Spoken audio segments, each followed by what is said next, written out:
Well, heart disease is the #1 killer of women, but it doesn't have to be. Coming up, meet a woman who survived 2 heart attacks at the age of 35. Find out what she is doing now to help others. Well, did you know that the #1 killer of women is heart disease? Well, the American Heart Association launched the Go Red campaign to help women understand they need to make steps towards taking care of themselves and their hearts. Gregg is a heart attack survivor and Twin Cities 2014 Go Red for Women spokesperson. Thank you so much. Thank you for having me. You heard about this last year at the Mall of America. You went and you told your story. Tell our audience your story. You're 35 years old and you have your first heart attack. Yes, I had my first heart attack. At first I didn't think it was a heart attack, but once the symptoms started becoming more severe, that pain in my chest, the pressure, left arm pain, nausea, vomiting, went to urgent care, was diagnosed with a heart attack, and then I was taken by ambulance to a major hospital in the Twin Cities where I was then told my EKG was not normal, but it was not a heart attack. And after a couple of days in the hospital, I was discharged with acid reflux. Wow. Okay. So that's the first diagnosis. Yes. And then? Yep. 9 months later, I was at work, same symptoms started happening, you know, that chest pain again, that arm pain, nausea, vomiting. I knew all the symptoms that were going to be coming. I figured if it's acid reflux, let me just go get it checked and find out why it's so severe. And that's when I was diagnosed with a massive heart attack at the time. The EKG was just going crazy and cardiologist came in and said I was going straight to the cath lab because I was having a major heart attack.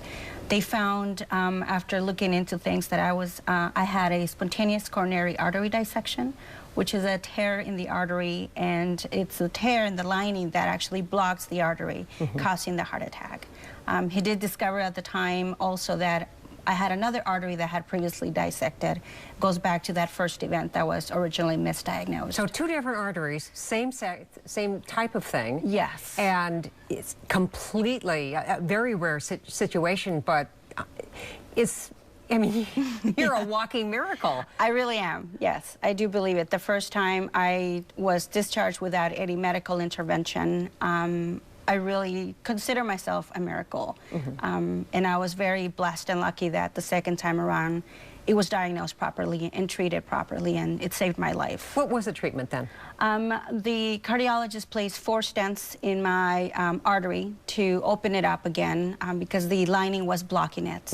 And then a couple of weeks later, I had to go back for a second procedure to repair the right coronary artery that had previously dissected and had formed scar tissue on it and was blocking 80 to 90% of the artery at the time. So I had another 3 stents placed. Okay. So now, are you limited in any manner whatsoever at this point? As of right now, they just said I can't run marathons, but I do keep active, exercising and eating healthy, but I make sure that exercise is always part of my daily routine. And you want other women to go get their hearts checked as well? Yes. Any symptoms that they have, anything that just doesn't feel right, get it checked. Well, let's let people know where you're going to be this weekend. It's the Go Red Event Expo. It's a free event that includes a Go Red fashion show, hands-only CPR training, a tribute wall, and more. And of course, you're going to be there. It's this Saturday from 11 till 5 at all 5 courts at the Mall of America. Find more details under the local tab of KARE11.com and then click on the news at 4. Thank you so much for joining us. Thank you. Good to have you here. Thank you.